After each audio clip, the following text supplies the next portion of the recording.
రాష్ట్ర ప్రభుత్వం మహిళలకు గొప్ప బహుమతిని అందించింది. ముఖ్యమంత్రి నారా చంద్రబాబు నాయుడు, ఉప ముఖ్యమంత్రి పవన్ కళ్యాణ్, ఐటీ శాఖ మంత్రి నారా లోకేష్ బాబులు సూపర్ 6 పథకాల్లో ముఖ్యమైన స్త్రీ శక్తి పథకాన్ని ప్రారంభించారు.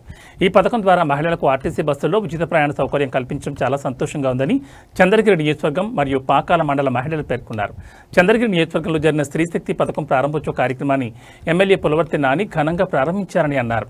ఈ సందర్భంగా తిరుపతి జిల్లా చంద్రగిరి నియోజకవర్గం పాకాల మండలానికి చెందిన మహిళలు మాట్లాడుతూ రాష్ట్ర ముఖ్యమంత్రి నారా చంద్రబాబు నాయుడు, ఉప ముఖ్యమంత్రి కొణిదెల పవన్ కళ్యాణ్, ఐటీ శాఖ మంత్రి నారా లోకేష్ మహిళలకు ఇచ్చిన మాట నిలబెట్టుకున్నారని అన్నారు. కూటమి ప్రభుత్వం అధికారంలోకి వచ్చిన వెంటనే ఈ పథకాన్ని అమలు చేయడం చాలా సంతోషంగా ఉందని ఆనందం వ్యక్తం చేశారు. రోజువారీ కూలీ పనులు, వ్యాపారాలకు వెళ్లే మహిళలకు ఎంతో ఉపయోగపడుతుందని, వారికి ఒక గొప్ప ఆర్థిక భరోసా కల్పిస్తుందని పేర్కొన్నారు. చంద్రగిరి నియోజకవర్గం మరియు పాకాల మండల మహిళల తరపున కూటమి ప్రభుత్వానికి కృతజ్ఞతలు తెలిపారు. ప్రయాణ సమయంలో Aadhaar card, ration card, voter card, pan card వీటిలో ఏదైనా ఒకటి చూపించి మహిళలు ఆర్టీసీ బస్సుల్లో ఉచితంగా ప్రయాణించవచ్చునని పాకాల ఆర్టీసీ కంట్రోలర్ రవిచంద్ర తెలిపారు.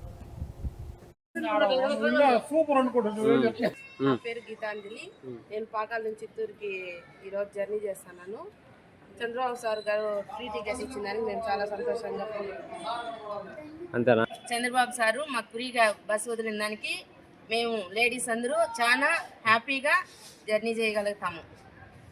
సూపర్ 6 వల్ల చంద్రబాబు నాయుడు మనకు ఫ్రీ బస్ ఇచ్చిన దానికి చాలా సంతోషంగా ఉంది.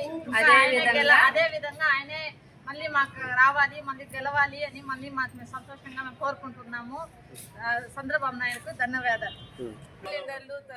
తర్వాత బస్సు సూపర్ 6 వల్ల మాకు చాలా ఉపయోగాలు ఉన్నాయి. మేము సంతోషంగా ఫీల్ అవుతున్నాం.